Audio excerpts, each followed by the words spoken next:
There's a lot on the line in a divorce. Your home, savings, maybe even your kids. So, when you find yourself facing divorce and the unexpected directions it can take, you need a partner you can count on. I'm Rick Julius, a partner at Cordell & Cordell. Don't let divorce take more than it has to. 1180 Sam Rittenberg Boulevard, Suite 200, Charleston, South Carolina, 29407. Rick Julius, licensed in Pennsylvania only. Joseph Cordell, principal partner. CordellCordell.com. The best late-night conservative talk show in America, Sackheads Radio.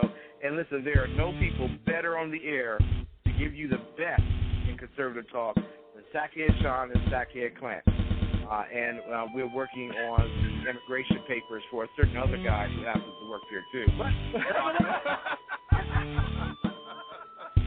For those who are tuning in around the world to the best in late-night conservative talk, Sackheads Radio. Sack News.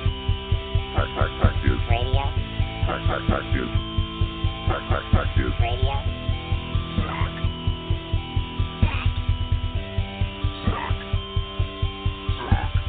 The best late-night conservative talk show in America. In America. In America. Into the silo. And in this web was a large, I'm pretty sure it was the biggest spider I've ever seen. Good evening, finally. This is the Sackheads Radio Show. I apologize for the technical difficulties. It is beyond my control. It is beyond Sacco's control, and if he can't fix it, damn it, nobody else can. So much to talk about the world of politics tonight. Clint is on location. He should be calling in anytime now, and he will join me on the air. Thank you so much in the chat room. We also want to hear from your call, 347-205-9399. You can talk to the wonderful Jessica, who's on the phone this evening. Sacco's on the board, and it is I, Sackhead Sean, who is in charge of the ship. And if that doesn't scare the hell out of you folks, I don't know what does. Got a ton to talk about Virginia elections, all the stuff with Obamacare, a couple other fun and exciting little things. If you have a chance, check out Conservative Outcry's website this week. He posted, finally Rooster got a wild hair, it would appear. He posted a great article about the Virginia elections. Like it or not, it was well done, and it's definitely worth a read. So check that out at conservativeoutcry.net. If you're one of our friends joining us from the Exceptional Conservative Show, who's in the chat room over there earlier, I truly appreciate it. Ken's a wonderful friend of the show and a smart guy, and he was on fire this evening, so it was great to have that.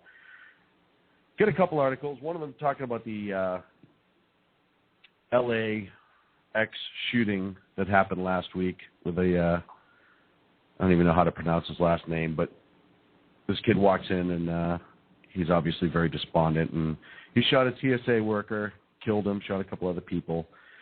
But Michael Moore decided to take a visit, and Rooster linked this over to me, and this is pretty interesting. Michael Moore said, guns don't kill people, Americans kill people, which, I think that's, it's almost like they're starting to admit that the people that are doing these insane acts are the problem. He's not quite there yet, and let's face it, Michael Moore will never be there because he's absolutely insane. But the simple fact that even Michael Moore, who, let's face it, he's taken control of every tragedy on the face of the planet that he possibly could to make $1, he's done. And for him, I mean, he's obviously saying this is the NRA's fault because it was a legal gun, allegedly, legal bullets. That all has yet to be 100% confirmed. But just the fact that he actually said it was a person this time and it wasn't the inanimate object that is a gun, that's pretty telling. That I think the left and the gun nuts are really starting to realize that they're losing that argument. And so we're making ground. If we can get through the layers upon layers of fat that is Michael Moore's head and actually get some sort of progress a little bit with him to actually touch reality, that's pretty insane. Sacco is telling me that Clint's on the line right now. Clint, are you there from your secret location? Listen, I've had to go through a lot of tape because the NSA is blocking these calls. Yeah, well, it's not just you. It's either BTR, Blog Talk Radio, our good friends over there that are going to get another nasty written email from me, or it's the NSA. Now, listen, I have a theory on why it might not be the NSA if you're ready for this. I am, because I'll tell you, I feel like a running back bobbing and weaving trying to get through the line to get to the second level and make a play. That's what I feel like right now, Sean. My reason that it might not be the NSA is I think they want to hear what we have to say so they know which category to put us in when it comes time to go to the camp. Okay. So I don't know if they'd shut us off. I think they've already figured that out. Yeah, it's not like we're hard to read. Yeah, we're not hard to read. We're not stinking War and Peace. Okay, we're the little engine that's good. We're that transparent. You pretty much know where we stand. We're like a Dick and Jane book. Okay, it's but not I think they have to get the figure out the plot. In order to get the trace, and you know how Sacco has it all set up, that it goes through all the different channels and switches, so it makes it difficult to find us. Right. You know, right. He called that Operation Trigger. I don't know what he meant by that, but that's what Sacco likes to call things. So he did that, and so I think it's harder and harder for them to actually find out where the silo is being held. Okay. I'm just saying, that's a theory to but go I'm with. not in the silo, remember? No, you're you're the Wolverine tonight. You're the variable. They don't know where you are. I don't even know where you are. You're on assignment. They don't. You wouldn't tell me what it was about. That was fine. But I appreciate you finding a way to tap into the mainframe. Is that what they call it, Sacco? Do they still call it mainframes? Okay, you can call it a mainframe. You tapped in and you got out, and I appreciate that. Yeah, listen, we don't talk about my other life right now. Right. So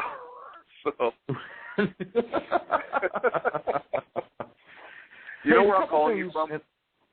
Where? I'm calling you from the pit of liberalism. Pit of liberalism. The pit of listen. I went to the belly of the beast. You're in Biden's underwear? Very close. Very close. All I'm saying is he needs to shave his taint. Listen, that's all I'm saying. I'm not saying any more than that.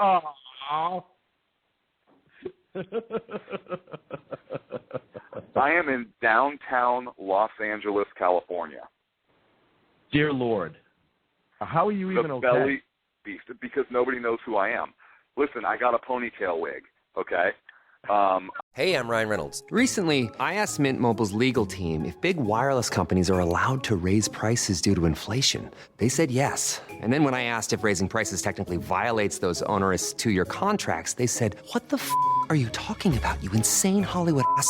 So to recap, we're cutting the price of Mint Unlimited from $30 a month to just $15 a month. Give it a try at mintmobile.com/switch. $45 upfront payment equivalent to $15 per month. New customers on first 3-month plan only. Taxes and fees extra. Speed slower above 40 gigabytes. See details. I'm wearing a ponytail and a business suit, and I fit right in. I have some skinny pants as part of the suit. So one of those new fashion, right, single button single button down the front, and I fit in down here. I look like a liberal hipster. Do you have the horn rim glasses? I do. Okay, good.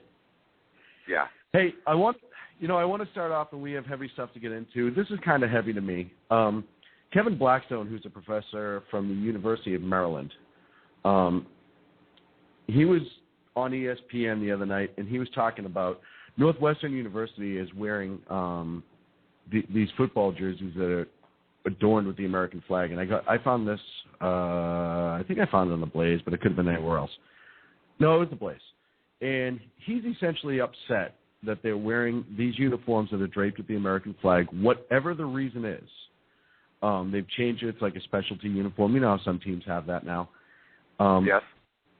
And he kind of went off. Essentially, the long and short of it is saying is, they're playing these war anthems before the games, and when is this going to get separated from the sport? I'm trying to find the best quote. I had one in there highlighted. But essentially he said this is way, way out of line, and, you're conflating a war anthem with a simple game. And when you have military flyovers, all the other military symbolism goes on in the sport. So you have these schools, professional teams do it as well, that they wear these in tribute to the country, to soldiers that have fallen. They started it after Pat Tillman, who was the former Cardinal safety that after the 9/11 became an Army Ranger and was killed, was when it really started to pick speed in football. A man that I could truly describe as a hero because he gave up what was everything he wanted to do. He played professional sports. I mean, that's pretty impressive. And then to give that up to become an Army Ranger to serve his country, the man was a hero. And here comes this Blackistone, not Blackstone, Blackistone, out of Maryland, who's saying that essentially there's no place in sports for this sort of behavior. You know what? I think he fails to realize that our men and women in uniform are citizen soldiers. And yes, we are fortunate in that we have a volunteer military. Our soldiers are citizen soldiers. And as a result, if they want to honor citizen sports, I see no problem with that. I didn't know that he was a communist. So, I think, maybe his point of view is we should nationalize all sporting events. I don't know. I'm not sure what his issue with that is.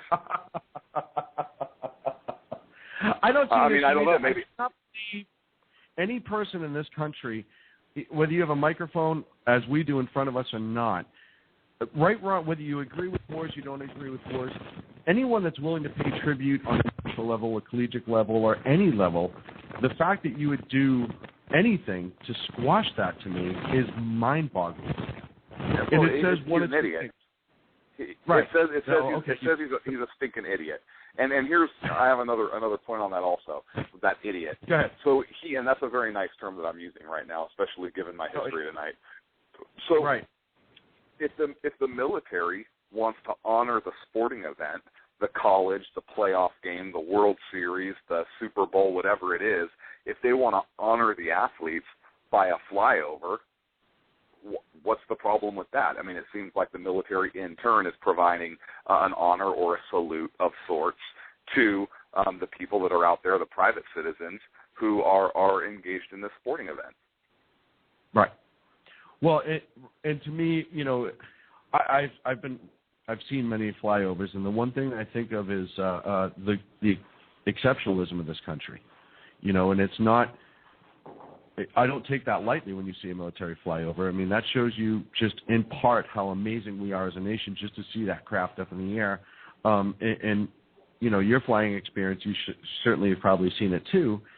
And but for me, just like you said, it's a tribute to both sides. It's the people giving a tribute, and the sports team or the whatever collegiate team it is giving a tribute to the military, and it's the military saying thank you to the people. And we talked about this, I talked about this a little bit on Twitter during the, and I hate to bring this up, but the Red Sox had their celebration parade.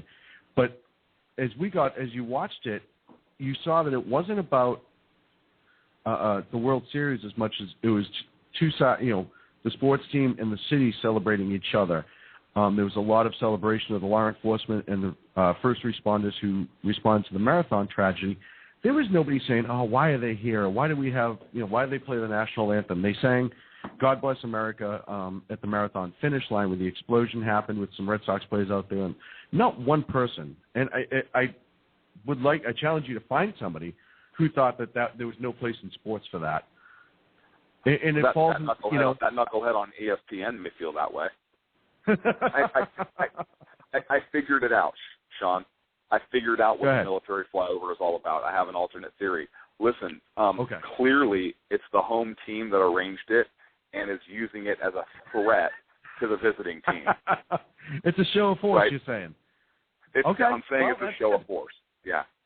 And you know what? That's not that big of a stretch, given the story that former Navy SEAL told about the military commanders asking some of their troops if they're prepared to fire on U.S. citizens in the case of insurrection. Well, that's an amazing segue you did. It's almost like we planned this ahead of time. It's bizarre. So, yeah, there's a Navy SEAL by the name. Go ahead. I think that... Nobody would ever believe that we planned anything on the show anyhow, so what difference does it make? I think that the ESPN pinhead is correct in his assertion that maybe they shouldn't be doing this in this threatening manner. So you're now in full agreement. I don't know what I am. I just confused myself. I think I just argued both sides of the case, and I don't know what I believe now. Well, you need to figure that out. I'm just telling you. But you referenced this. This. It is so bizarre not to look over at you and get your responses. So you referenced this Navy SEAL veteran. His name's Ben Smith. Claims military leaders are asking armed forces members if they're willing to disarm Americans if forced to do so in the future. And he said this not once but twice. He was on Fox saying this. He was also on the Alex Jones show, which we've talked about Alex Jones in the past. But but here's a Navy SEAL veteran, and I don't know how vetted he is, and I don't know about his military history. His story is partially corroborated in the fact that there was an instance, and I want to say it was 2007, but I'll have to check the dates on that to be fair to our listeners, where Marines in basic training were being asked the same sort of thing, and several Marines stood up and said, whoa, hey, this is out of line. And it was actually... You're referring to 1997. Okay, 97, not 2007. Thank you. So this has come up before, and so I firmly believe. Now, granted, we haven't vetted this former SEAL either, but we have no reason to doubt his veracity. And given the history, the fact that there is documented cases of soldiers being asked this, in this case, the United States Marines from 1997, I think it lends incredible credence to this case. I thought it was 2007. But you might be right, because I thought it was during the... No, it's 1997. I was just able to pull up the notes we had on it. It was at 29 Palms. I know I talk funny. Navy Lieutenant Commander Ernest Guy Cunningham was doing a survey allegedly to ask Marines if they would fire upon U.S. citizens, and it was part of a quote unquote academic project. And many believe that they were probing. First of all, his name is Ernest, and second of all, with hey, a Ernest like, fine. I mean, you can't just throw Ernest out there. Ernest T. Worrell. There's a bunch of good Ernests. Ernest goes to camp. I think the fact that his middle name was Guy actually hurts him more than Ernest does. But just go on. I don't, because I think that's a gender identification issue, right? Like his parents had to reinforce that he wasn't that a guy. Named Ernest. That's how his parents were able to tell the other siblings apart. Right. And then with a name like Cunningham, I'm pretty sure you have to be all-American member of Happy Days. Maybe he was like the brother that disappeared after the first season of the show from Happy Days. Maybe he was right. Maybe he was that Cunningham, or like some evil cousin from some spinoff somewhere. And he needed to do this project to kind of get his name out there to remind everybody who he was. And it's just a theory. I'm just spitballing here. Well, so you have this report. You have the 1997 thing.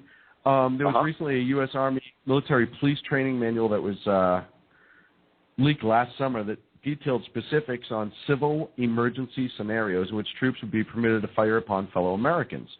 The, quote, Civil Disturbance Operation Manual was drafted in 2006.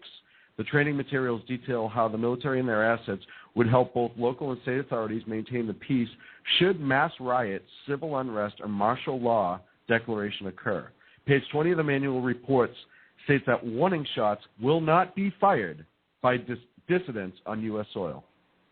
Or when confronted by dissidents on the U.S. soil. Now, we've talked about this in the past, Clint. You and I certainly have, both on and off the air. Is it really starting to get to the point? And we've covered, for the last 2 years anyhow, Clint, you and I, we've covered stories. There was the one in Massachusetts where they were using the evacuated school. They were flying Blackhawks in. There was another one in Florida last year where they were doing a joint operation, but they had Blackhawks and heavy equipment that was being used. Is this something, and I know the answer before I ask it, but I want to get as to why. Why is this something that we need to start worrying about? If the government is starting to prepare for civil unrest, what does that tell you is wrong with this country right now? Well, I mean, a lot there's a lot wrong with this country right now, but you also have the Homeland Security stockpiling huge quantities of ammunition, and that concerns and armored vehicles and everything else. And here's what concerns me about here's what concerns me about that. I foresee a push in the form of the TSA, the Transportation Security Administration, or through Homeland Security, a push for a national uniformed police department. And I say that because if you look at TSA's mission statement, they talk about all forms of transportation. It doesn't specify trains and airplanes and buses. It says all forms of transportation. Look, your personal car is all forms of transportation. Your tennis shoes, your walking is a form of transportation. Your bicycle is a form of transportation. We already have these agents and their Viper teams riding trains and commuter trains and so forth, in addition to being at airports and whatnot. So they're not limited to airport screeners, folks. And I think this is kind of a segue or a move towards that nationalized police force, which I have a major problem with. Due to the fact that countries and Nazi Germany and so forth, they had these nationalized police forces. We are not supposed to have that. We have to be very, very careful here. Posse Comitatus was passed for a reason in this country. That the founders had, they were very, very scared of any kind of standing force. That's why law enforcement was kept at the local levels, city levels and county levels, up until the Civil War. Police officers typically didn't wear uniforms for the most part because our people in this country were so not anti-military, but anti-having military or a uniformed presence among the people. It wasn't until after the Civil War that uniforms for law enforcement agencies really became more commonplace. And again, that was due to the fact that so many people had served in uniform in the Civil War on both sides that being in uniform was just what the men of the day did, and that's who went into law enforcement back then. So law enforcement has really evolved in that sense. The thing about, I know there's been some uproar, and I'll get to your point here in a moment. Believe me, this is just kind of some background to it. There's kind of a push right now in some of the libertarian circles about, well, what do law enforcement and SWAT teams need armored vehicles for and these weapons for? And here's why I say that is important for local law enforcement agencies to have, big picture.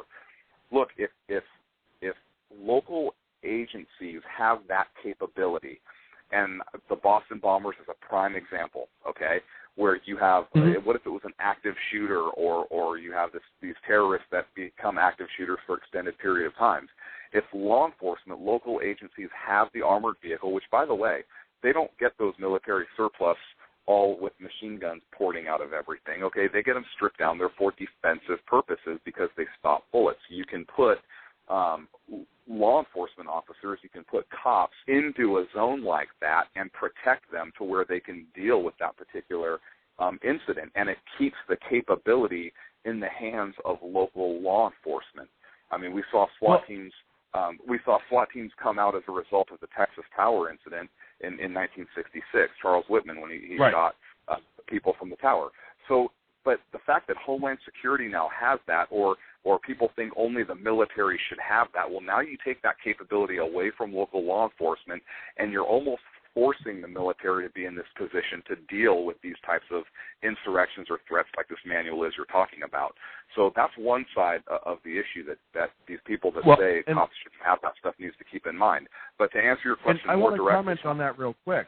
Hold on, before you answer the question, we're up against the break. I want to comment on that. I was reading a chat room a couple of weeks ago, and there was a guy who was former military, so he said, I couldn't vet him, and a guy who worked for a local police department. And the guy with the local police department essentially said, yeah, we want to get as many tools as we can that are former military or, like those big armored vehicles and stuff like that, because if the federal government decides that they want to declare martial law or some other illegal act, we want to be able to defend our citizens. And that was something that I probably hadn't looked at before that. And you and I have talked about it on this before, that a majority of those in law enforcement and the military, that if it came down to that, would not act upon American citizens, and they would defend those citizens against, just like they would, and enemies foreign and domestic, just like the oath that they would take. So that was his whole point. And the military guy was arguing and saying, well, they don't have a right to that. They don't have a right to that. They don't have a right to that. Well, if you look at our fire department, EMTs, a lot of that stuff, they all the equipment that they've gotten for years and years and years have been surplus military, just because it's the cheaper option, like you said before. So I think that's something, too, that if you live in a good city or a good county, and somebody in the chat room, Flycatcher, said support your local sheriff, you live in a place like that you know that law enforcement is actually going to be there for you. It may not be a bad thing. And I understand the libertarian point of view is, why are they strategically, I've heard this, that, well, they're strategically putting these resources in cities, and that way they're already there when the military gets there. You know what? If the military is going to show up, or the federal agencies are going to show up, they're bringing it with them. We don't go, my point for this was, we don't go to Afghanistan and use the equipment that's there. They bring it with them. You know what I mean? Yeah. Yep.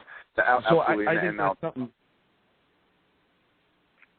No. What I was going to say is you're absolutely right, but there is a large community. I'm not going to say most of the military because I don't know, or even most, but I know several cops. I know several firefighters. I know several people in the military. And look, there are people in there that understand their oath and understand what is legal and what is illegal.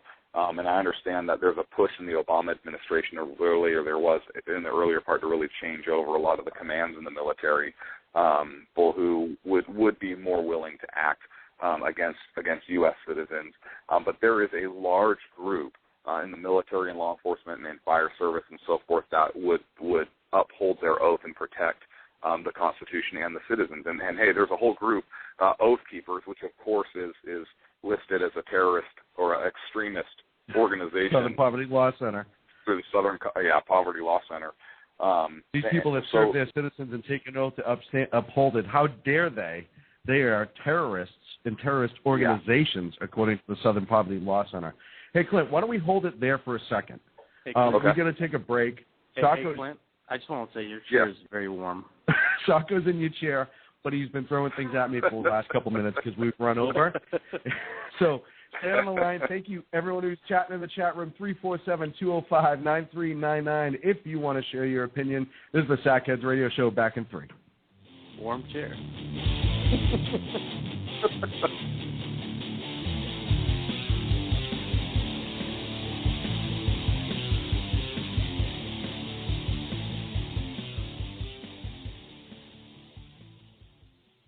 Hey, if you care about what's going on in the world, you cannot afford to miss my show. Hi, this is Andrea Kaye, your host of The Andrea Kaye Show. It's not always about the money. Okay, it is always about the money, but it's also about politics, pop culture, and you. The only thing street about this show is the smarts. There's a reason they call me Dynamite in a Dress, and you'll find out why when you listen Tuesday mornings at 10 on Financial News and Talk. Hello, I'm Paul, a student at Hillsdale College. Here is my professor, Dr. Larry Arnn, on the separation of church and state. America's founders believed in the separation of church and state, in that the country was not to have an official religion or an official sect. But that did not mean that government was to be hostile to religion, or even indifferent to religion, as many today argue. In fact, America's founding document, the Declaration of Independence, includes both a reference to God as the author of the laws of nature and a confident assertion that human beings are endowed by their Creator with certain inalienable rights. Far from being hostile or indifferent to religion, America's founders understood the theology of the Declaration to be an essential part of the education of citizens. This Constitution Minute was brought to you by Hillsdale College. To join the national conversation on the Constitution, go to constitutionminute.org. How you doing? John Grant here. When I'm not slaving over a hot microphone on the 405radio.com Saturdays at 10 a.m. Eastern, I check out Sean and Clint here at Sackheads Radio. We all appreciate the best political bloggers, writers, and commentators. We either get them on our shows or we make fun of them, as it should be. So check us out live Saturdays at 10 a.m. Eastern or forever on the podcasts on the 405radio.com. 3, 2, 1. Hey, this is Sackhead Clint. I want to take this opportunity to thank all the wingnut leaders throughout the world to give our men and women of the armed forces a job, as well as all the anarchists, terrorists, and Occupy folks that give our men and women in uniform on the home front, firefighters, law enforcement personnel, and first responders, job security here in the States as well. So thank all you wingnuts out there. This is Sackhead Clint saying have a good day.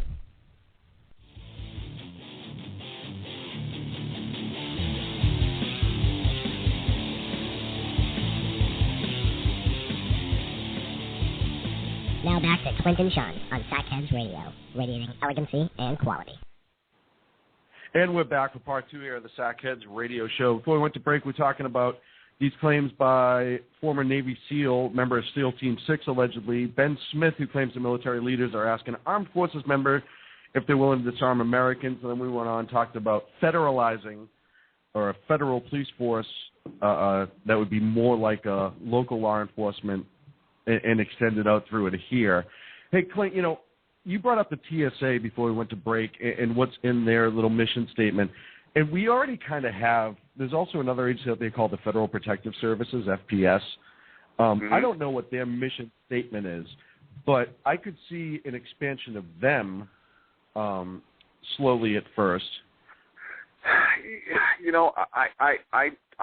don't necessarily. Look, there's a uniformed federal police department that kind of goes around and checks the federal buildings, I guess, and then there's like at federal courthouses you have armed security there who are sworn when they're on duty through the marshal's office. But just based upon the far-reaching nature of the Department of Homeland Security and TSA and how far they've already gone, and I bring up those Viper teams. I can see that very easily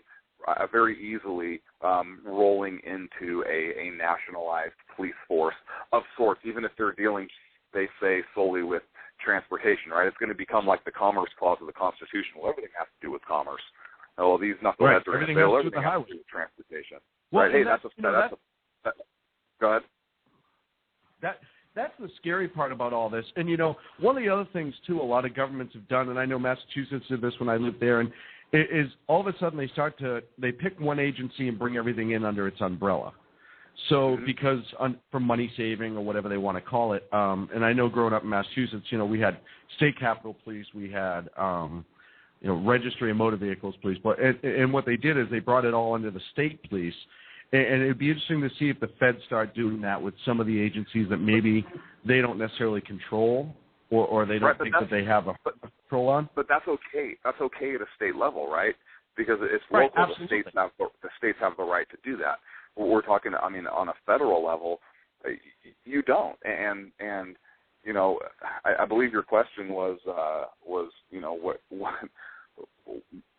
what would happen if? Right. Look, it all goes into. Look, I believe that there's a reason that the federal government is preparing for this, and I understand that the military needs to have a contingency for this. But if you're talking about firing on citizens, that's a big deal. Now, are you talking about insurrection against the government, where you have a militia group? And I'm not talking about an organized militia group. I'm not talking about a group like that is acting as part of a elected body. Okay, like a California military, which they have, which is it's not National Guard. California has a military. We talked about this on a prior show. 22 states have it, including I think Puerto Rico, where it's a state military.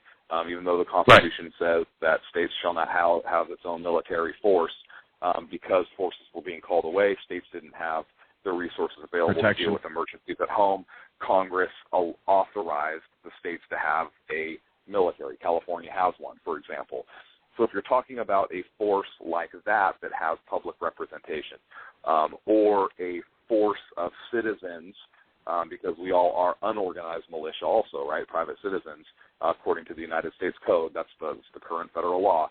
If you have a group of unorganized militia that is represented by an elected body, kind of like the Continentals did at the beginning of the Revolutionary War, it's a different story because now you have a large elected group of people that are representing a state and area or whatnot that is overseeing that military, as opposed to an independent, what some groups consider a militia force now, that's operating independently, not at the direction of any citizen oversight. I think that's where you run into a true insurrection, and that's a very dangerous thing. And I understand the military perhaps needing to deal with that because you're talking about potentially an act of war against this country versus an act of secession or something of that nature, which I believe would be different. For example, Texas. There's been talk about Texas seceding by its attorney general or whatnot. That's a different story. If Texas used its military in order to attempt to secede, if the U.S. government tried to stop them, I believe that's a different situation because you have elected officials in Texas of a state, right, that are elected by the people at large, utilizing that military in order to secede, to prevent oppression or whatnot. Different than a small local militia group or a group of individuals that consider themselves to be a form of organized militia to insurrect against the U.S. government. Does that make sense? Absolutely. So no, you so couldn't have laid it out any better. Yeah, so I can understand training in an urban environment for that purpose. But training for martial law or for any kind of major riots, that is a civilian law enforcement function. And I could even perhaps see National Guard function, which is controlled by the state, by the governor of the state. I can definitely see like a state military reserve in that function. But as far as the United States federal military or the National Guard acting on behalf of the military at the direction of the federal government, to where they now essentially become part of the United States military force, I think is absolutely unconstitutional. And I think that the local states would have a right to stand up against that. Look, I don't ever want to see that happening. We're talking in theory here, and do I believe that they would have a legal right to do so?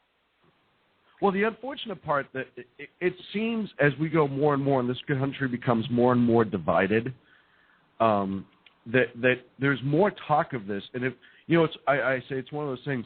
If they're planning for that contingency plan, there's a reason, and that's what bothers me. Sean, I would be more worried about this if there were any jurisdictions in the United States that had a successful vote to secede from either their state or their country. I would be more worried about it. Funny you should mention that.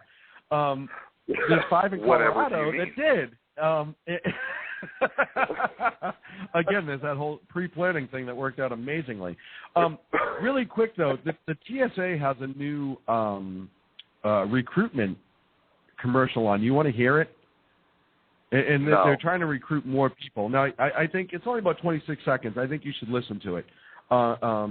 It's pretty telling. I want rustlers, cutthroats, murderers, bounty hunters, desperados, mugs, pugs, thugs, nitwits, halfwits, dimwits, vipers, con men, Indian agents, Mexican bandits, muggers, buggerers, bushwhackers, hornswagglers, horse thieves, bull dykes, train robbers, bank robbers, ass kickers, shit kickers, and Methodists.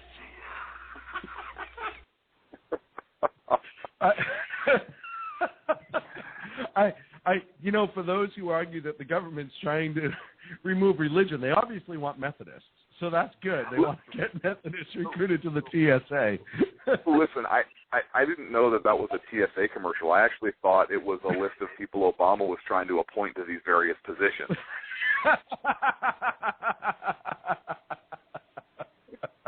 I think if you go down the list of all of his czars, you could probably knock them off one by one by one. Right. Either that or those are the people that are taking your calls for the healthcare line. Either way. that could have been the recruiting for a lot of things. The navigators, people who designed the Obamacare website. I can keep going. Listen, I'm sorry, I can't hear the word navigator without thinking of Flight of the Navigator, that old Disney movie, with like the one alien eyeball that looks at the little kid while he flies the spaceship in that Pee Wee Herman voice. Compliance. That one? Yeah. That was every single time. That's what he was asked. That's what the robot would say. No, obviously. Which is funny because that's what the Obama administration wants from us. So that's perfect. Exactly. Total and absolute compliance. So you brought up the, you'd be more worried if there were counties voting secede from states, et cetera, et cetera. Yesterday, right. Yeah, I'd be worried if there were actual votes of public officials to secede. I would be more worried about that, But then again, we're talking that whole scenario where you have elected officials representing a population. Okay, so in Colorado, 5 counties voted to secede. You have Phillips County, Yuma County, Kit Carson County, Cheyenne County, and Washington County, all voting to start the secession process yesterday. This is after, 2 different federal lawmakers were recalled, and they're starting the process for more, I believe. Well, they were the local the senators within the state, right, that voted for gun control. Yeah. Yes. I'm sorry, the senators within the state. So Colorado is right now awesome. a very awesome it is place well to be 5 counties in one of those 5 counties. But it's kind of a pretty telling thing of what's going on in this country is you have people who are outside these major cities who decisions are being made. We talked about this with the state of Jefferson for the Northern California folks a couple of weeks ago. You have these major cities that are essentially jam-packed with liberals who want free handouts that are making a lot of the decisions for these counties who are further out in rural areas and not listening to the constituents that live in those counties. And we can go into Virginia last night. You want to talk about a massive liberals in one area changing the entire state. But you have I was just going to bring that up. You have these 5 counties that are in the northeast corner of Colorado that are pissed, for lack of a better word. And, it's funny. You look at liberals responding to this, and a lot of liberals are saying, oh, they're just doing this to prove a point. They're just doing this to get their message across. And I've seen even a couple conservatives, albeit RINOs, say, oh, it's the same thing. They just want a voice to be heard. No, they're pissed. They wouldn't be voting for this if there wasn't a reason. They want to get out. Some of them want to, there's some conversation as to what they want to do. Some people want to hook up with Wyoming. Some people want to become northern Colorado, et cetera, et cetera. But the simple point is they're pissed off. They have a generally conservative state out in the rural areas being run by a liberal capital, which here in California, I completely understand that. And the conservative people are not, and for Colorado, a lot of it came down to the gun rights. They made all those crazy 2A laws or anti-2A laws, if you will, after the shooting at the Aurora Theater. We talked about this before. It's a knee-jerk legislation where we're going to have everybody feel better, so this could never happen again. They pass all these ridiculous laws. You're not going to stop crazy people from doing crazy things. You can't legislate insanity out. So listen, here's the problem. Okay. Well, hang on a second on what you just said.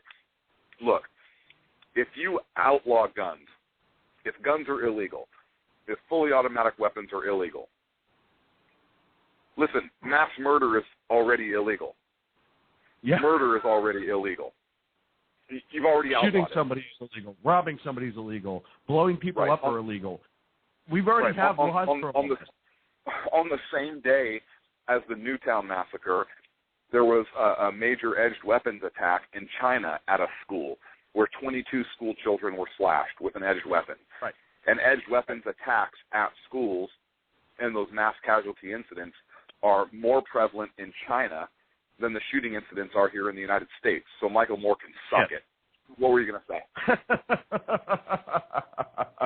Well, we say that all the time.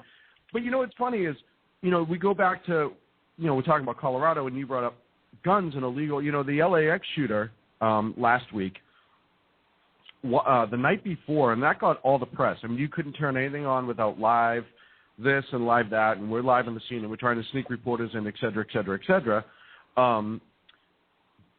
Chicago, the night before, Halloween night, in Chicago, there was 2 people murdered and 6 shot, and I believe all in the same incident. I had to dig to find that. Detroit today, I don't know if you heard, it was I think it was 7 people shot in Detroit and 3 are dead in one incident. That's nowhere on the news right now. Those are blips in the screen. So like they do with a lot of incidents involving active shooter, et cetera, mass shootings as they like to call it, they don't cover amazingly the cities where it's happening. And I hate to say it, it seems like liberal media doesn't care black kids shoot each other, but they do care if a white guy shoots another white guy, because that sells an agenda, and that also sells media.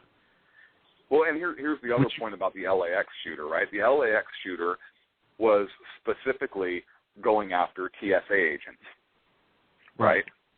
He was specifically seeking out TSA agents because he was angry at the government, and it really fits their agenda. Look, that profile of the LAX shooter is really the exception to these rapid mass murder people that commit these crimes, these rapid mass murders. That's not the typical profile you see. But let's take this profile. Let's take this profile, though. Let's take the profile and go down the road that the liberal media wants us to go with this story, that they insinuate, but they don't really push you all the way there. Okay? This was somebody that was anti-government, fed up with government intrusion, who is probably the narrative they're trying to paint right-wing, right, armed with this rifle that went in to target agents of the government.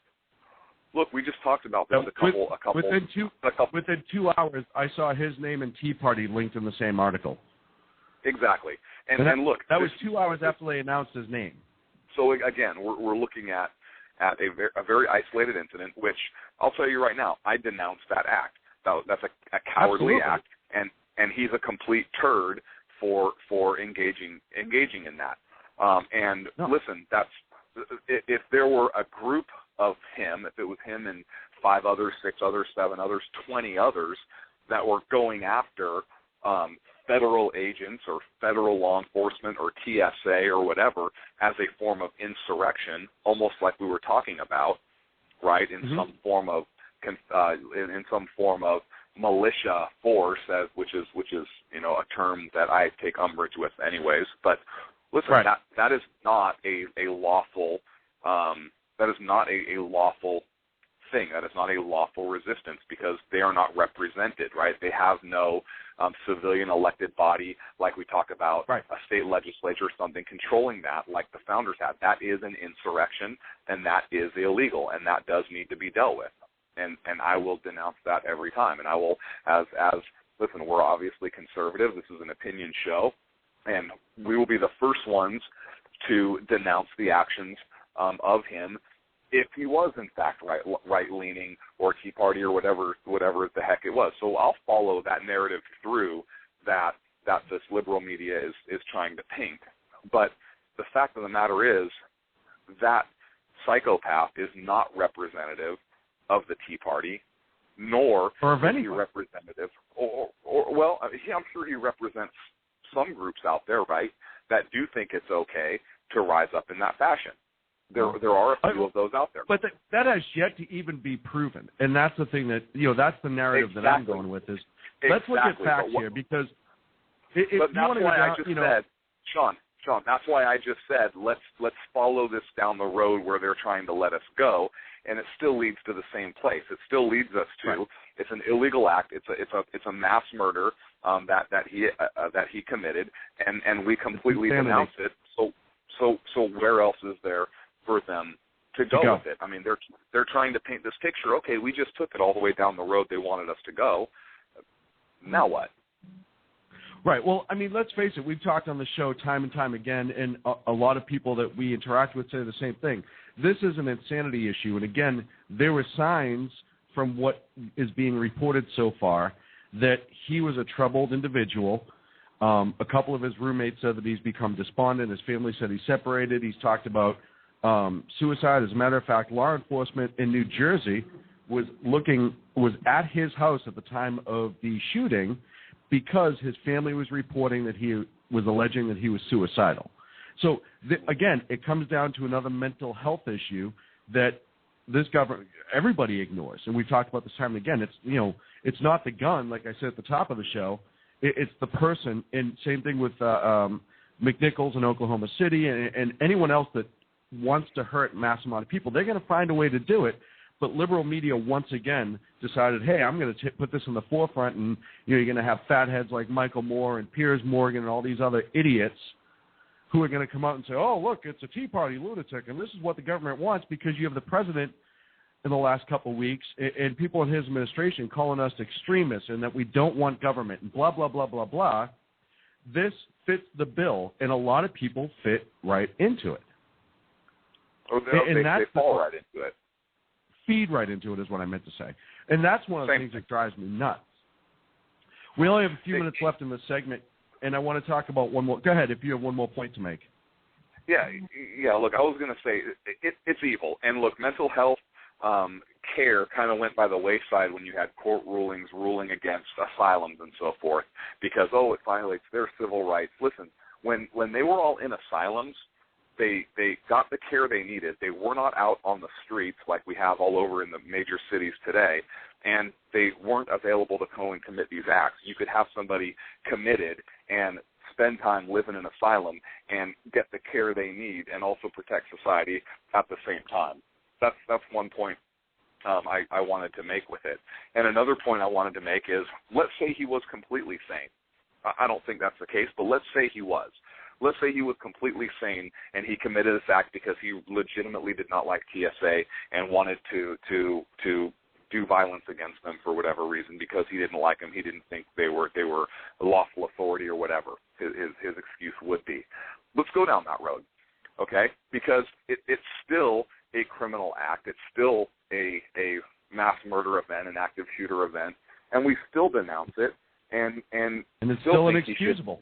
Absolutely, still inexcusable. So, whatever the cause of this particular individual is, whether it's the fact that he legitimately didn't like TSA and was completely sane, or whether he has mental health issues combined with the fact he didn't like TSA, it's still an inexcusable act that nobody wants to see. But I think you're absolutely right. When the mental health situation needs to be dealt with in the country, and it was dealt a huge blow with lawsuits that really ended their confinement and treatment in asylums. What else do you want to get to? Let's see. I had one more thing about 2A, and then we're going to move on after the break. We'll talk about some election stuff and the president, some of the comments that have made this week. Real quick, Colorado schools allow teachers to carry guns. School officials in Briggsdale, Colorado, voted to approve concealed carry for handguns with teachers, providing the educators participate in ongoing training, et cetera, et cetera, et cetera.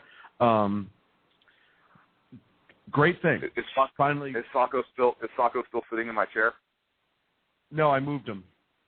Oh, I need somebody to clap into my microphone. There you go. Thank you. It's a small town that's 20 minutes away from the nearest sheriff's station or police department. There's a minimum 20 minutes response time per the Briggsdale superintendent. They felt that they had to do this, so in case, and listen, Colorado is the home of Columbine, we all remember that. So someone that understands that we do need to be able to protect our students and our children because, let's face it, law enforcement can't be everywhere. In a lot of ways, you don't want them everywhere. I think they should be in schools. I think we need to protect our children as much as we can. But I think this is a brilliant move, and I hope that a lot more, I know there's been a couple out there, but I hope a lot more school districts start to follow. I agree. Listen, 20 minutes response time. if they go on lockdown at an active shooter event, 20 minutes is a long time for a shooter to be able to get into even a locked door and commit mass murder before law enforcement's getting there. So I think it's absolutely the right call to make. A group of unarmed people, if they band together, may be able to overcome an active shooter event. I look at Flight 93, not an active shooter event, but certainly a group of people that overpowered some terrorists and were able to win. But that is so few and far. I mean, how many times do you see a fight on the street or something of that nature, and people aren't getting involved to break it up or to help? They're on their cell phones videoing it, or these events, right, they're on Twitter right away. So I think it's absolutely the right call. I agree with you. It's absolutely the right call. You know what else is a long time? You said 20 minutes. The next 3 minutes when we're going to be in commercials. That is an eternity, and I'm going to pour myself a drink. Awesome. We'll be back at 3 of the Sack Kids Radio Show at 347-205-9399. I know we have calls on hold. We're going to try to get to them. Be back.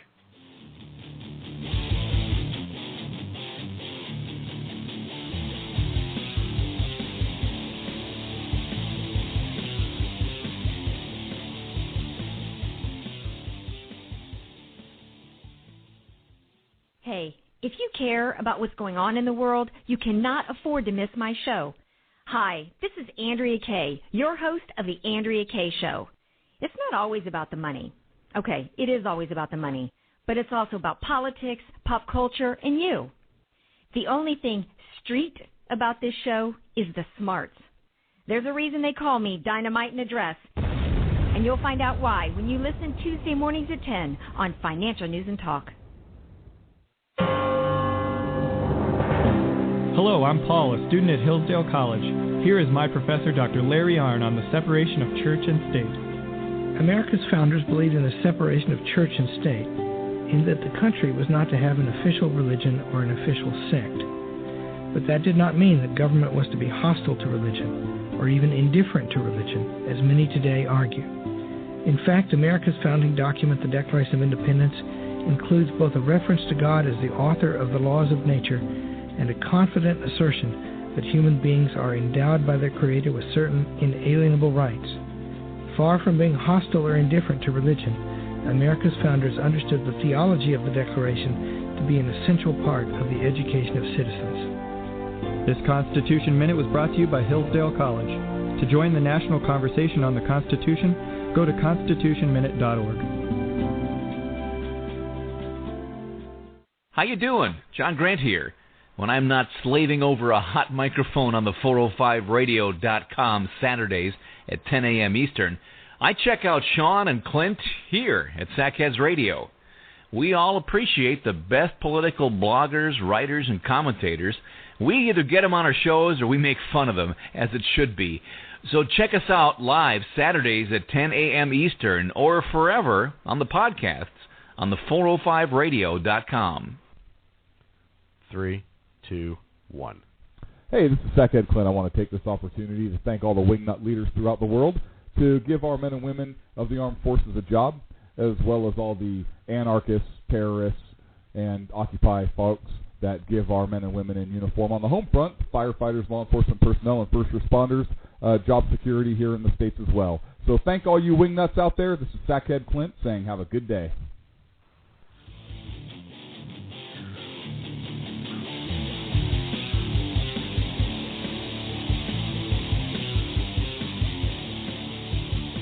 Now back to Clint and Sean on Sackheads Radio, radiating elegancy and quality.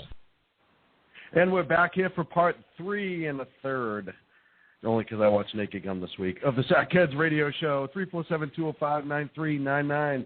On special assignment, Clint is joining us on the phone. Clint, your choice, elections or Obamacare? I will take elections for 100, Sean. Elections for 100. This moderate Democrat was just elected governor of New Jersey. Douchebag. Try again. You have to give me his exact name. You can't give me his nickname. Chris Christie. Right, or as our good friend Ken likes to call him, Krispy Kreme. in a blowout. I'm sorry, did you say his shirt had a blowout? Yeah. The button came off at 400 miles an hour.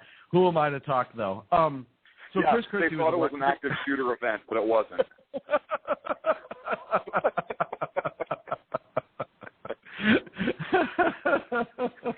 Fortunately, it hit one of his security detail who had a vest on. Well, everyone kind of knew going into it that he was going to win the landslide. Here's something that's amazing, and somebody else brought this up, I think, when I was listening to Ken's show earlier tonight in his chat room. You didn't see one prominent Democrat even try to go to New Jersey and get the Democrat elected. And that's very telling, is it not? Yeah, because they really like how New Jersey's going right now with the Democrat that's in office. Absolutely. So why would they try to upset what's going on? Exactly. What's the problem? Well, and I laugh because people they're like, well, you have these RINO conservatives who are like, oh, he set up perfectly for 2016, and this shows you that he's the type of guy you need to get those independents and those, maybe moderate Democrats over to the right and vote. Listen. No, he's not. He'll get the liberals to vote. They reelected him, first of all. They reelected him in New Jersey because there was nobody else. The other guy running was a nobody. And so that's reason number one. The incumbent always has the advantage. That's reason number two. Reason number three that he would be an awful choice for 2016 is he's Chris Christie. And as we've seen the last 2 years, he's become more about his political career and his political future than anything else.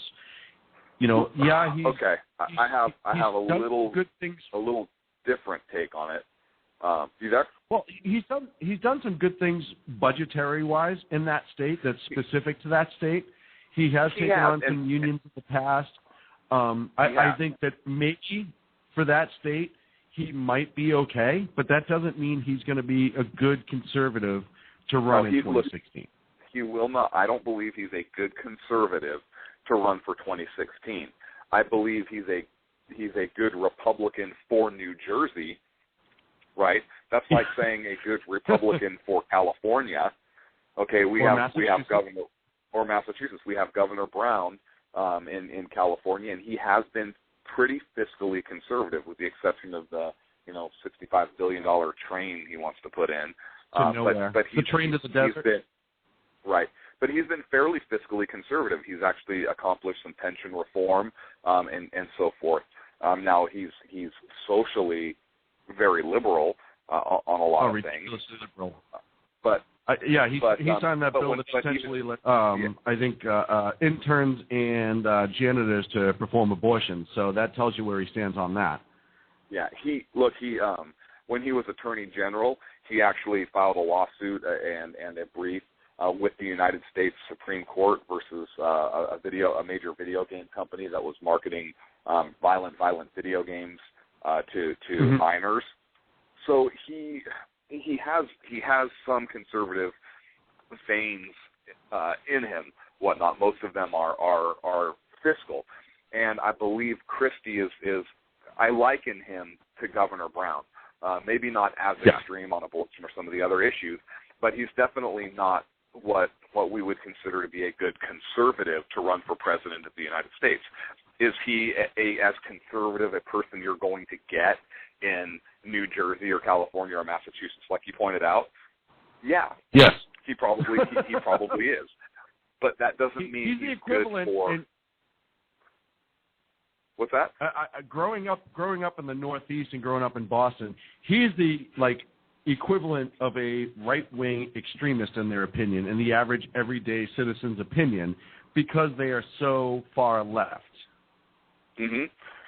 Yeah, and look, people in New Jersey like him, and if he does a good job for the people in his state, that's fine by me. That's that state's right. That is that state's choice. And look, if they want to elect him governor of New Jersey, I support him in that. But I would not support him in a Republican primary running for a presidential seat. And look, I don't think the focus of the conservative effort, we talked about this last week, I don't believe the focus of the conservative effort should be federal seats. I believe the focus right now should be on state elections so that the states can call a constitutional convention. Yeah, I agree, and that was Agenda 17 that we discussed last week. It was a brilliant idea that you came up with. I have to give you full credit yet again. So moving on to Virginia. I could not be the first one to think about that. McAuliffe allegedly going into Virginia was polling 10 points ahead of Ken Cuccinelli, and it came within 2.5% roughly. Huge referendum on Obamacare? I think so, but I think what you're going to see, and we've already started to see it a little bit, it is, especially for the state of Virginia, right, which used to be red, but it's really been more purple recently, and maybe even leaning towards blue because you have the D.C. suburbs and just those densely populated pockets. Most of the state is red geographically. But again, we have, the one small pocket that's kind of controlling things for the entire state. I think that some people may try and say, see, if we had a true Republican and not a Tea Party candidate, we would have taken Virginia. I think that argument will come out if it hasn't already. I've kind of been away from the news cycle for the last 24 hours or so, 24 to 48 hours.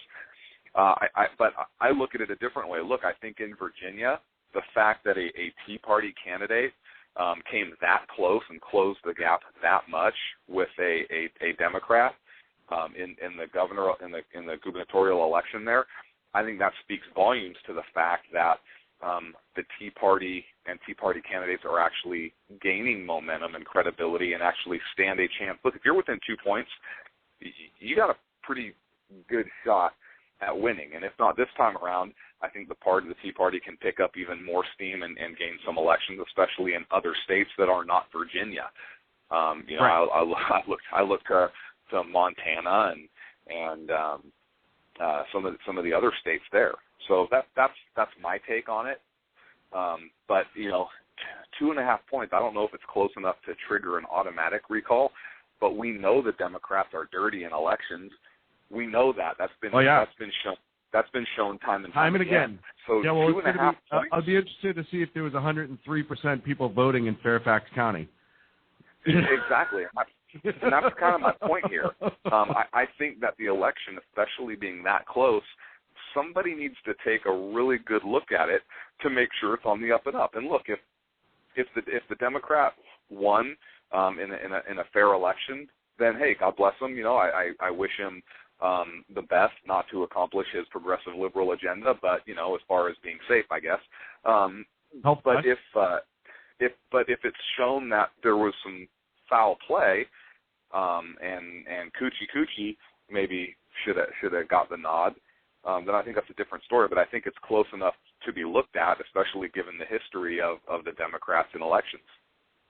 Right, and especially because the other side was backed none other than by the Clintons, and we know what political shenanigans they've been up to in the past. So I want to know when the book's coming out. That's what I want to know. I know, I do too. I'll have to ask our friend Tammy. Hey, so while I have you on the line, we're talking about the Virginia elections. I'm going to bring Rooster in, who wrote a great article today. Okay. And we're going to talk about that for a minute. And I also think our good friend Ken is on hold. So stand by for a second. Red, white, and blue. That's a joke, son. A flag waver. Our good friend Rooster from ConservativeOutcry.net joins us. Rooster, how are you, sir? I warn you, I am a troubled man, and I dislike the TSA. Rooster, how are you, my friend? I'm going to put you on hold then. Next, no.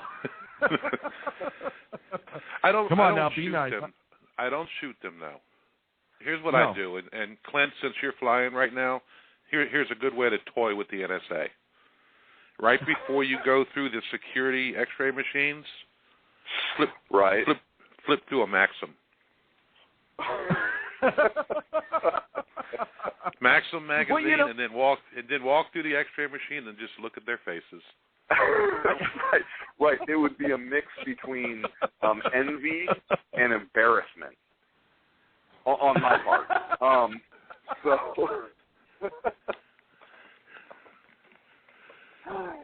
Well, the other thing too is, and I'm one of those people. Listen, I am not a fan of the TSA at all by their existence.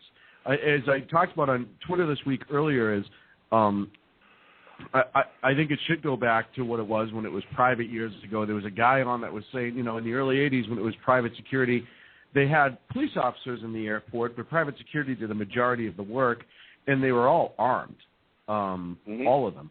So, I remind people that if the TSA went away tomorrow, you'd still have to go through metal detectors, and body scans now that they're out there would happen, all that stuff, right, wrong, or indifferent. But the other side, I know it's wrong, but they're still there, and it would be used, and it's going to be used. It doesn't matter who's manning it. I in some way, do feel bad for the TSA employees, the regular people that are working there, and I'll tell you why. Because they have to deal with people like me, Clint, and Rooster on a regular basis. Because we're not the only ones that think of this stuff. I like to yell into my phone, which isn't even calling anybody. I don't know if I could do this. It just bothers me too much, and then get in line to get on.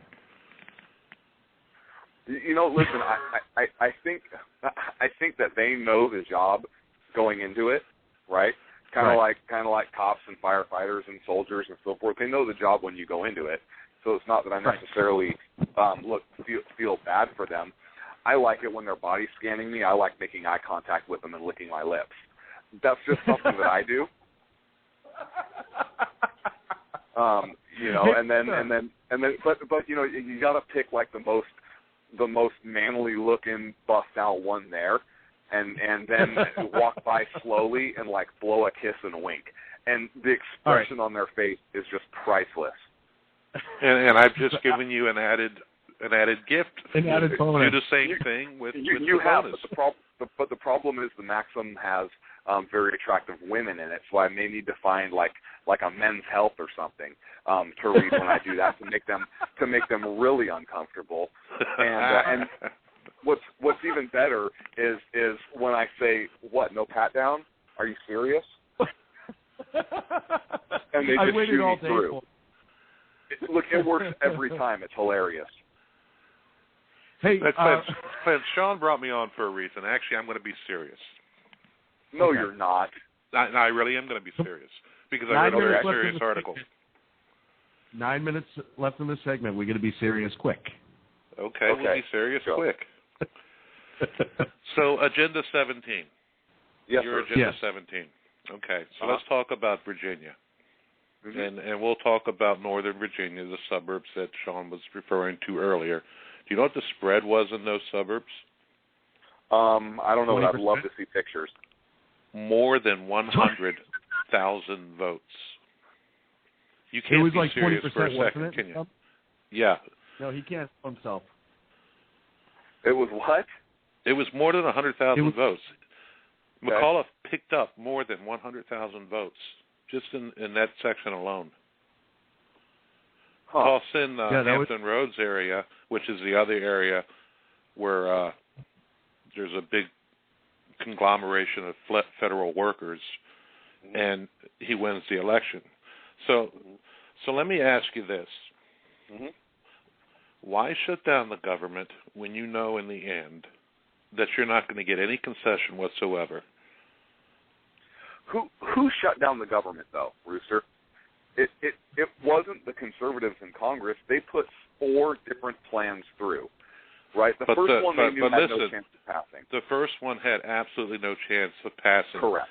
But they did it to say they could do it. So they float that, and the government shuts down, and but now it you've given... It did not shut down until the 4th one was passed, and all they said is, listen, we're delaying it for businesses. Let's delay it for the individuals. It's not ready. Okay. That's very reasonable, and I think that they thought they actually had a shot at that one because it is very reasonable. And they probably did have a shot had they started with that. But now hear me out. Mm-hmm. Now, if you're on the other side,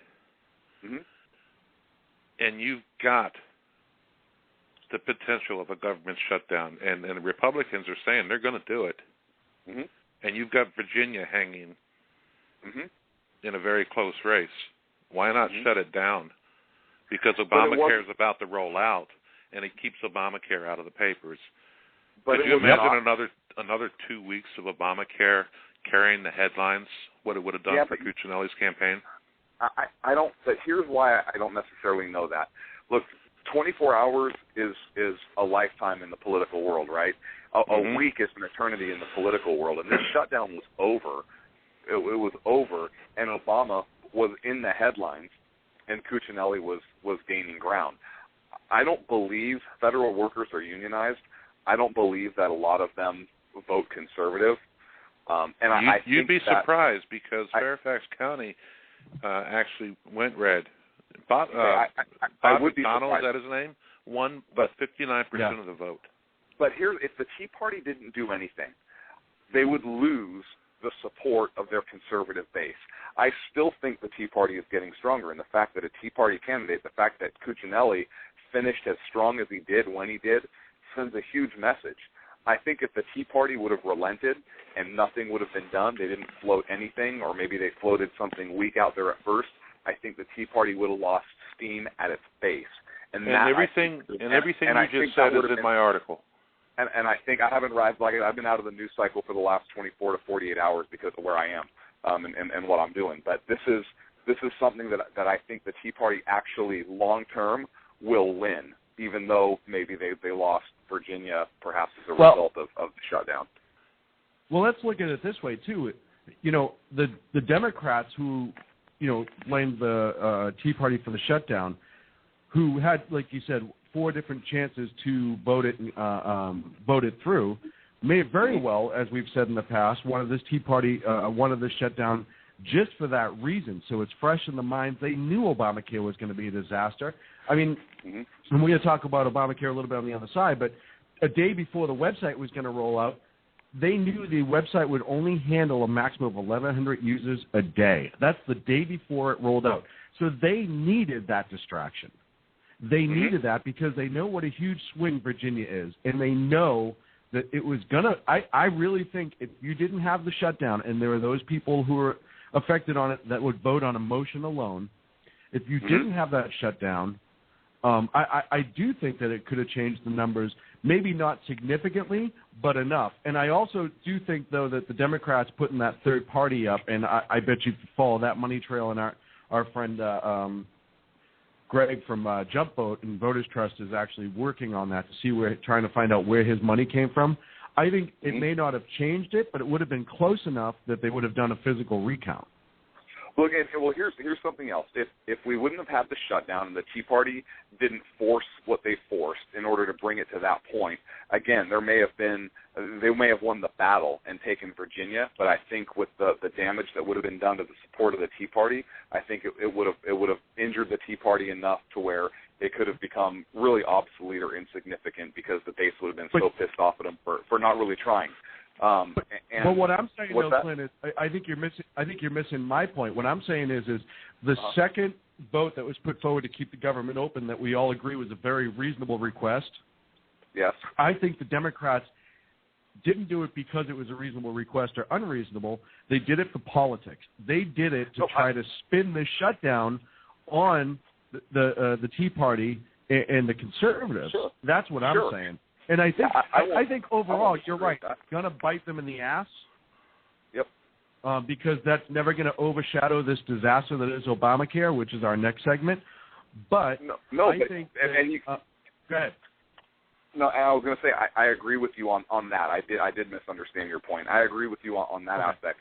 And here's what it has allowed them to do. And here's where the Democrats shot themselves in the foot. And then we can go to break and get into Obamacare in the next segment.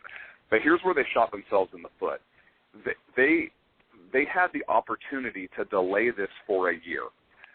That was given to them by the Tea Party caucus and the Republicans. Yes. They failed to do so. It's a disaster.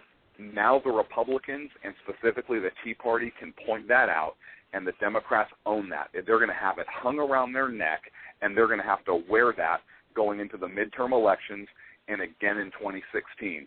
And I think the Democrats, they may have won the battle in Virginia, like we talked about, that the Tea Party would have won the battle, but I think ultimately they end up, hurting themselves long term. Yeah, but with the shutdown, Clint, with the shutdown, Virginia became in play again, and once they shut it down and Virginia was out there for the taking, there was no way an agreement would be met until the very last minute, because now they had their chance to put something else in the headlines. All I'm arguing is that it was, and I've said it before to you, that I think Boehner misplayed his hand. Ted Cruz, God bless his soul, but even he admitted that it was never going to happen. He simply wanted to put it out in the forefront and get people talking about it. He knew that they didn't have the votes. They didn't have the ammo to defund it. True, but it did energize the Tea Party's base to the point where I think they're going to come out stronger, and it worked out in the end due to the fact that now that Obamacare is such a disaster on the rollouts, the Democrats own it. They had a reasonable chance to delay it. They failed to do so. I think long term, it's a win for the Tea Party and for the Republicans for that. They may have taken a loss in the short term in Virginia, but going into 2014, 2016, I think they're in a much better position now. And we come to the same conclusion. That's because we're awesome, different. Rooster. Yeah, we do, because I said the same thing basically in my article, and you should read it. But the problem is you've given up Virginia, and the states do still wield a bit of power. They do, but look, sometimes you lose a couple in the war. I understand. Well, I understand, but Virginia's not one you want to lose. I also think, too, though, if you're a conservative strategist on top of Obamacare, you're going to bring up Virginia for the next year, and you're going to turn around and say, hey, listen, Democrats knew this rollout was going to be atrocious. They absolutely forced this shutdown for political gain. They had to win Virginia. They knew they needed Virginia. They needed that headline because they needed to find some good, because everything right now on their side is falling apart. And that now we could turn around and say that shutdown, and maybe the one in January, if it happens, is forced by our friends on the left, quote unquote. I wouldn't bring up Virginia again if the Democrats bring it up. So you won that state. What are you talking about? Well, what I would bring up? Mitch McConnell's dam, and I wonder what he's going to get on January 15th to broker another deal, and the $174,000 gratuity to Senator Offenberg's widow. I'd keep bringing that up and tell everybody that the party of fiscal conservancy, let that go through. Yeah, absolutely. I agree. That needs to be brought up. And, again, our good friend Greg over at Jump Vote is working on those as well. Hey, Rooster, from ConservativeOutcry.net, we're going to take a break, sir. Thank you so much for joining us. Check out his article. Thank you, Rooster. Go to ConservativeOutcry.net. Make sure you click on all of his nice little clickies on the side and help him out, because he's a true patriot and a great friend of the show. Rooster, thank you again, sir. And Thanks, one Rooster. of yours is one of my clickies. I know. That's why I want that people one to a click lot. on it. It doesn't pay me anything, but you click on yours. We'll be back in 3 with the Sackheads Radio Show. All right, bye, guys. Bye, Rooster.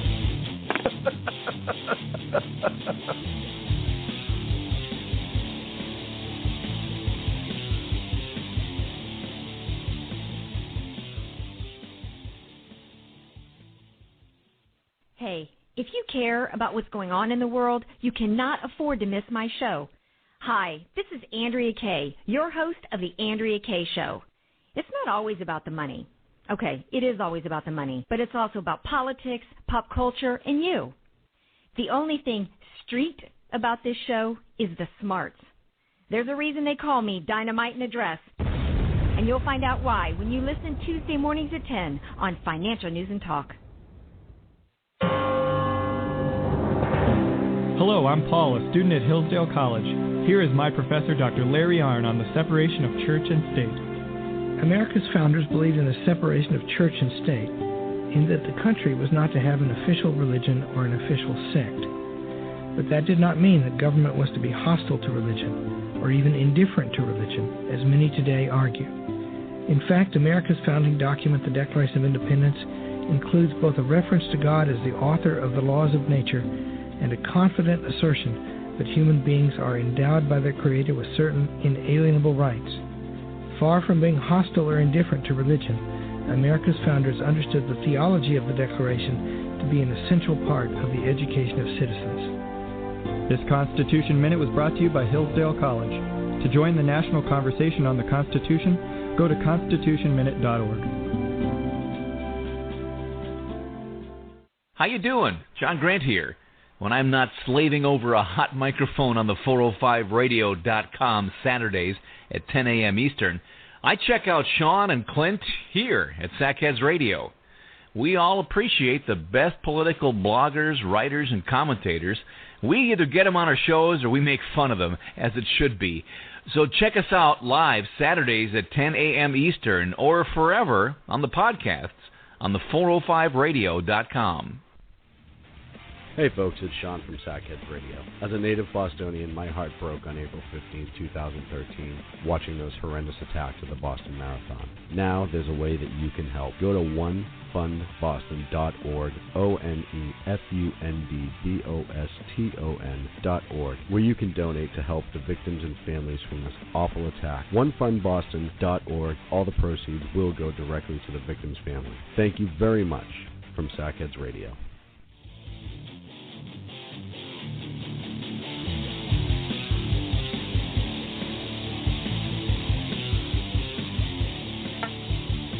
Now back to Clint and Sean on Bring your own crack. Radiating elegancy and quality.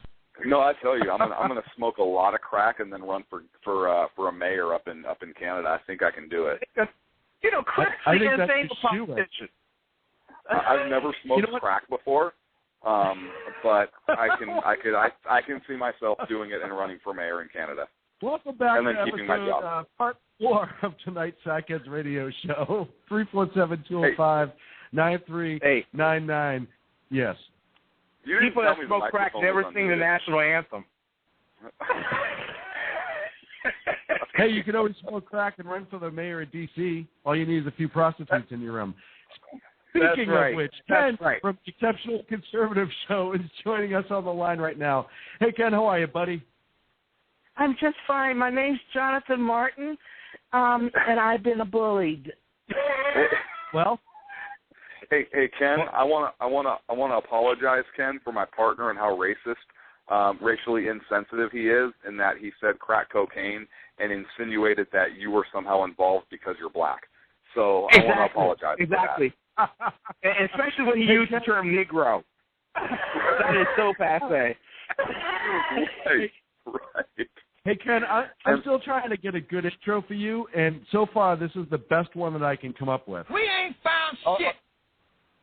Now, I don't know. I can't find anything. I would tell you, the best movie ever made was Blazing Saddles. And the best line out of Blazing Saddles is, "Where the white women at?" That's my...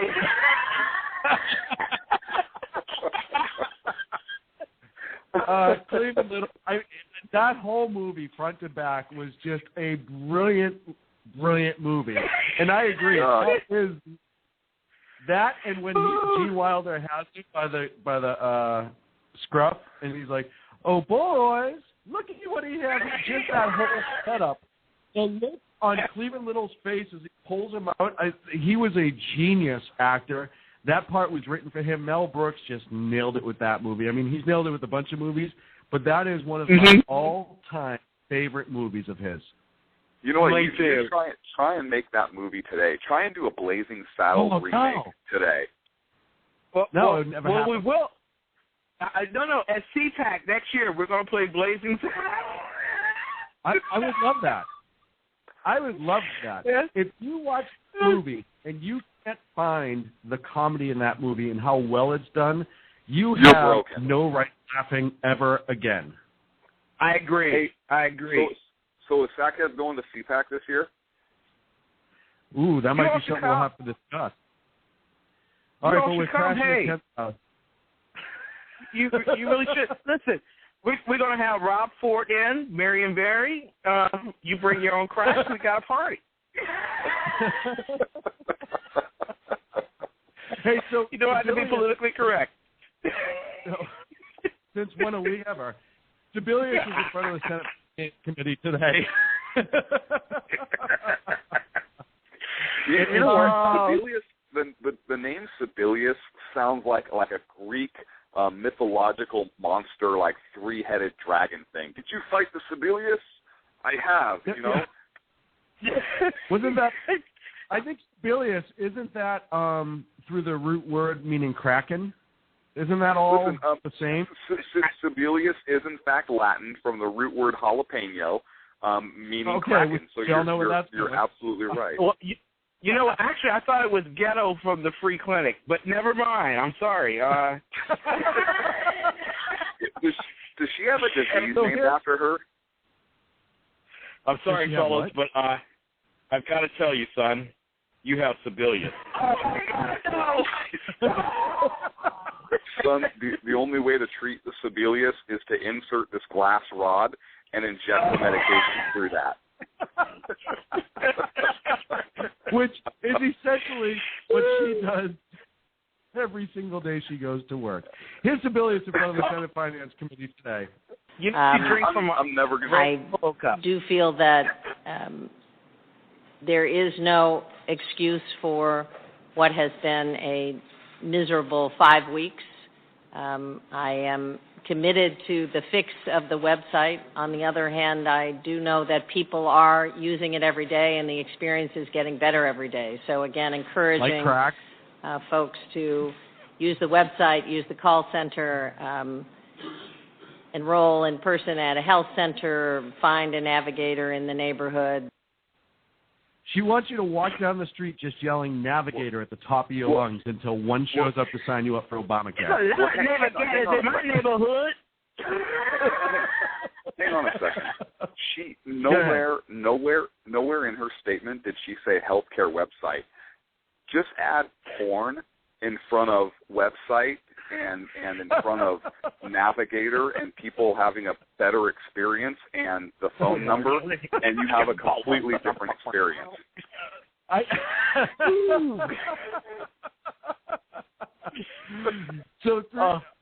Not a lot new came out today, but there was Senator Roberts he's from Oklahoma, once again requested for her resignation. He had a pretty strong statement, and I really enjoyed the statement, and I think you'll like it as well.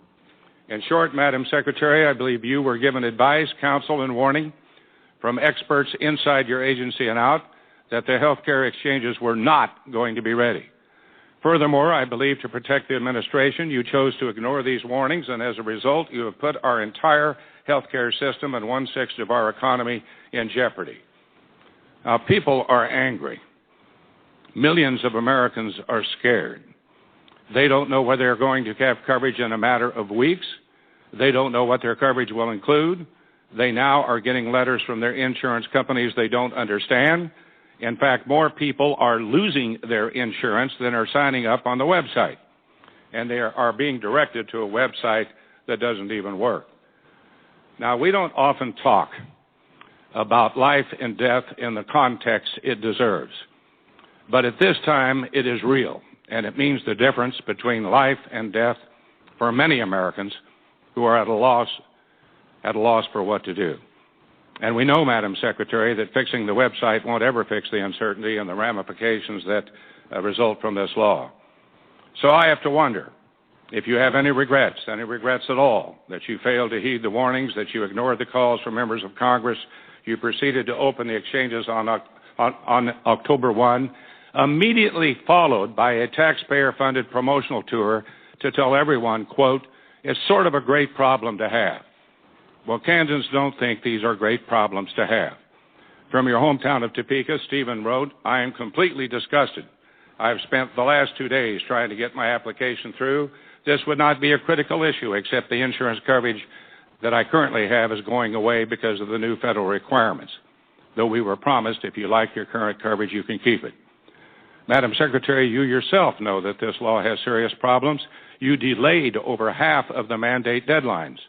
You did it for employers, for unions, and for small business, but not for the exchanges, and not for Stephen, nor for millions of other Americans who are losing their health care, and their worry and their fear are palpable. Your main goal should have been to protect Americans, to lessen their risk, and to ensure their safety. But in your zeal to implement this law, not warnings, not advice, not counsel, would deter you from implementing the exchanges. You have said America should hold you accountable, which is why today, Madam Secretary, I repeat my request for you to resign. Thank you, Mr. Chairman. Walter Cronkite. I was thinking that same thing. I expected them at the end of that to say, and this is Walter Cronkite. Good night, ladies and gentlemen. I appreciate it. I don't even work for you. You can't tell me to resign. This is a government job. Shit, I had to fill out my application and everything. That's not even my job description. You know, website.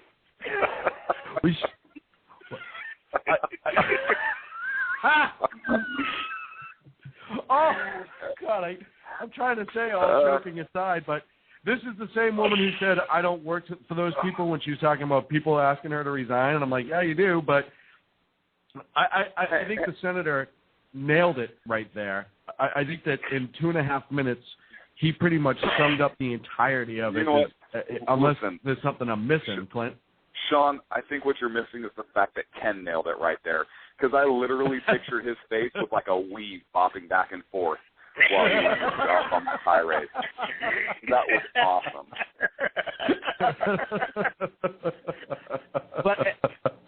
But in all seriousness, those who are who are to the best in late night conservative talk. Did I just hit the commercial button? Yeah, gotta throw that in there. I love it every single time you do it. It's an advertising moment. I got to remember to start writing down whenever you say that. 195 million people are projected to lose their current plans in the next year and a half. I thought you were going to say we're projected to listen to Sackheads Radio tonight. I apologize. What were you saying? That's how many were projected. We'll check the numbers and see how many showed up. I can tell you this. We can handle more listeners than the Obamacare website. You probably can. So wasted rhinos could probably handle more. Hey, all the rhinoceroses, yeah. Sean, the fact that you can handle more listeners than the Obamacare website is the reason you need health care. Pull up to the bumper. Pull up to the bumper, baby. That brings up... We all know the website's still a disaster, and the website's been a focal point of this whole Obamacare problem, as well as everyone losing their health care and the president lying and Jay Carney defending him and everyone else going out and defending him. Carney had an interesting back and forth with an ABC reporter, Jeff Rosen. I was going to clip this, but I'm going to play it in its entirety because I want you to just hone in on what a complete D-bag Jay Carney is. This is what happens when you hire somebody from Time Magazine to be your press secretary. But Jay, I want to go back to exactly... That would be that tone I'm talking about. I want to go back to exactly what the president said. He said you can bypass the website and apply by phone or in person, and that it can be done in 25 minutes. But these memos say that at the end of the day, we are all stuck in the same queue because they all have to go through the same portal. John, I get it. But the person who calls isn't the one who continues to wait after the paper application is filled. Right? Your mocking is entertaining, but the president said that you could apply within 25 minutes. That was not true. The work that you do, I think everybody else is looking quizzically because there's a reason to be quizzical here. You call up, you give your information, you get the questions answered that you need answered, and then they take over from there. And then you find out, what you're eligible for, and the process goes forward. 25 minutes? No, once your process, once your application is processed. The point was to relieve some of the frustration that Americans were understandably experiencing, and if it's an individual, roughly this is on average, the interaction you have when you give the information and you bypass the creation of an account and you sign up, so that you didn't have to do that online. And then to enroll, obviously you would give in the information you need. That would be processed. You would find out how much you qualified for, and you could be enrolled that way. But obviously, but John, we have never said that you wouldn't, that the process, the endpoint of the process, wouldn't still have to go through healthcare.gov. So this is not. That's exactly what you said. You said to sidestep healthcare.gov, you could go to the phones, you could go to the navigators, et cetera, et cetera, et cetera. When will somebody throw a shoe at this guy? Well, actually, they came up with a better suggestion earlier today, and this is what Kathleen Sebelius is not getting credit for. Speaking with John Kerry earlier today, you know how he came up with the idea for Syria. he suggested 8-track tape enrollment. So it's for all those people who still have 8-track tape. I got a record player. The other thing, too, now, the other Ken, thing too that you have to notice with Carney is, I'm hanging on. Okay, I was going to say 8-track tape is ridiculous. You're being silly. Reel-to-reel is much more effective. That is so true. You say what you want, I'm Morse coding it in. Sending the telegraph. Absolutely. Okay, for all Redskin fans, there is some Indian on the reservation that uses smoke signals to enroll in Obamacare. There you go. I think one of the cute things that Carney says, and this is something that I've heard out of a lot of people in this administration and the left that's pushing this care, every time they talk about signing up, they always throw in and see how much you qualify for, as if everybody qualifies for some sort of subsidy, and that is just not true. And that's something that I wish that is true, because the government sometimes qualifies for the subsidy, right? You sometimes have to pay more than you thought, and you weren't going to get anything. So somebody is qualifying for something. It may just not be you. Exactly. And I think that's a great opening for casino gambling now. I mean, enroll in Obamacare and see what you're going to get. Roll the winner. That would have been a better way to roll things out. Hey, folks, take your EBT card, go to the nearest casino, and go to the Obamacare sign-up roulette, where you can just swipe your card, you pick your plan, and you hope the wheel lands on it. There you go. And if no, how about this one? Ladies and gentlemen, step up. If you're actually able to sign up for health care, we'll give you $100,000. Pay $100 for a chance. And I was like, the other thing is, I'm really upset with Kathleen Sebelius because this is the problem with government. Knowing that it didn't work, she doesn't have any advertisements on that site. Do you know how much money they could be making off of advertising with people staring at that screen, trying to enroll in the program for hours on end? I mean, you got Amazon, Overstock, Nike, Sears. You could have been people could have done their Christmas shopping on this particular thing. Get rid of government. If you had it run through Groupon and Amazon, it would have worked fantastic. You know what I mean? Maybe that's what they should do. They should do a Groupon Obamacare. I figured it out. Here's why. They set up the Obamacare website through Blog Talk. Right. The same geniuses that came up with the Blog Talk interface for us are the same ones that set up OCare. We had some extra dollars. They said SACHEADS is so good that we're going to set the healthcare system up on what SACHEADS uses.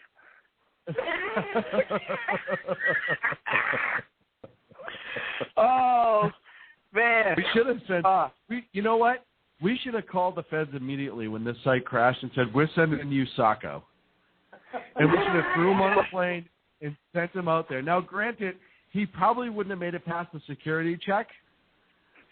No, you know what I mean? No, actually, Sacco could be a navigator after all the felony crimes he's committed. He qualifies to be a navigator. I thought I was going to get off the hook today, No. You never get off the hook. Almost out of the show, and I wasn't made fun of yet. I thought it was good. But sorry, kid. It had to happen. No. Actually, judging by some people in the Obama administration, namely the one that's in, Homeland Security, Sacco could probably get a position in this government. Well, listen, I don't know. Do you ever see the Star Trek episode, The Trouble with Tribbles? Sacco looks like a tribble. Okay. I'm sorry, Sacco. You almost made it. You were 9 minutes away. Dog. We joke because we love. At least that's the one I'm going with. We're fond of you. Kind of like the pedophiles are in the park.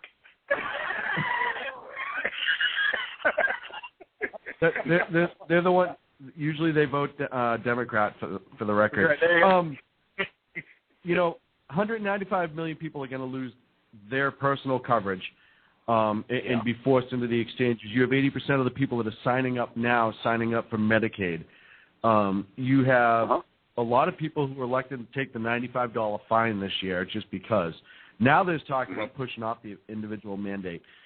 If they don't get people signing up soon, as in yesterday or October 1st maybe, all the money projections that they had on how it's going to pay for itself and then more and blah, blah, blah, blah, blah, is going to come to a ridiculous crashing halt. At what point does the GOP really need to start digging on that aspect alone? Now. Now. I think the GOP should be silent from this point on. Don't say another word. Don't vote for nothing. Don't say another word. Just let that baby crash and burn. Nothing like watching the crash and burn, like Detroit. Detroit, a prime example of what happens when you let Democrats run everything. There you go. There's something wrong with watching Grandma struggle on her Medicare card now, trying to find her doctor. That's the way we should go. Hey, right? Obama said it best, right? Give her a pain pill. There you go. Aspirin. Get over it. Right? Give her pain medication. Exactly. Isn't that what Obama said? You got cancer, Grandma? Yeah. Yeah, we don't want Grandma to feel anything. Now, I also though I bring up, playing devil's advocate. There are those in the GOP who, whether they're doing it for this reason or not, are going to say, well, now that we're stuck with it and all my constituents are losing the health care that they once paid for, we need to fix this or they're all going to be without health care at all. Yeah. And how do you... Or we need to replace it, right? We need to repeal the law we have and replace it. And constituents, in order to do that, we need your support and your votes. Listen, Obama and Harry Reid will do nothing with this plan. They will not delay I know what they said earlier on the news or whatever, but financially you need the individual mandate. You need the 7 million people in order for this Ponzi scheme to work. They will not delay it. If you delay the individual mandate, the whole kit and caboodle falls to the earth. It crashes and it burns. So that individual mandate is it. It's the most important piece to the entire puzzle.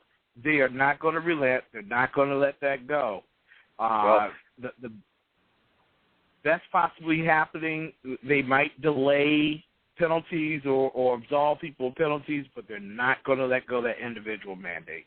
You know what, Ken, and a couple things. First of all, there are a number of lawsuits again over Obamacare, so the Supreme Court may get another crack at it.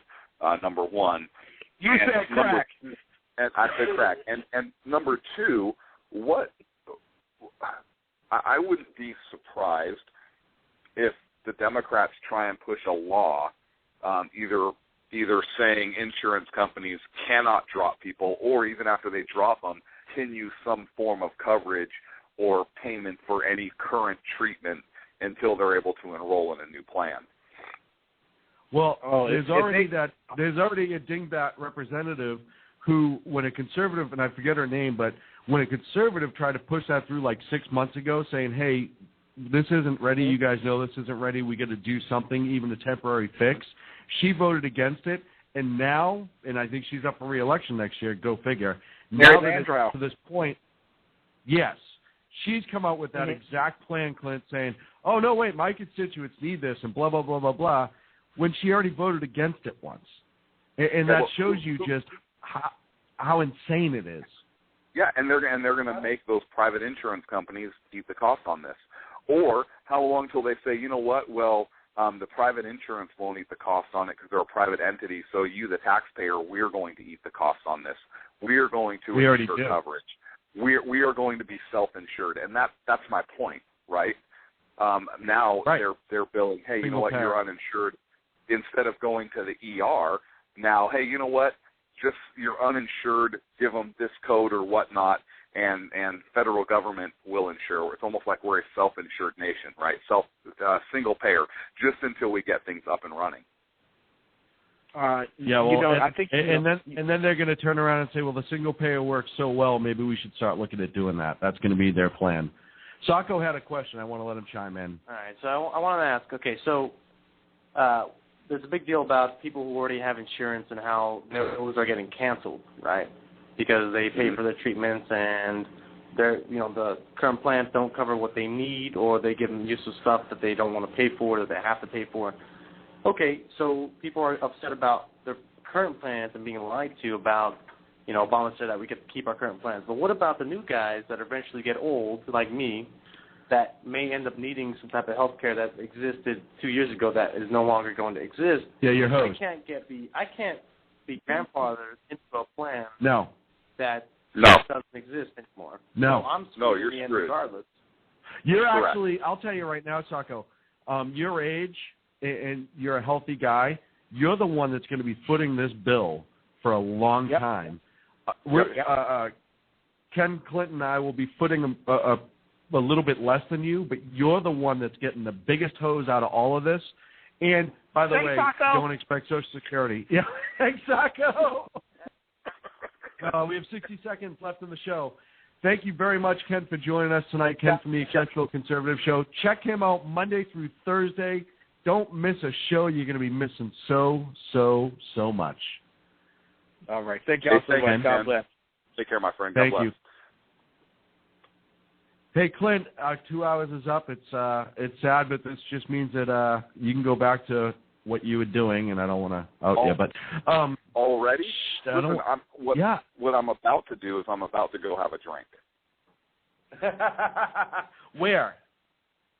Because after dealing with those two callers, I think I need one. Do we have any Southern California listeners?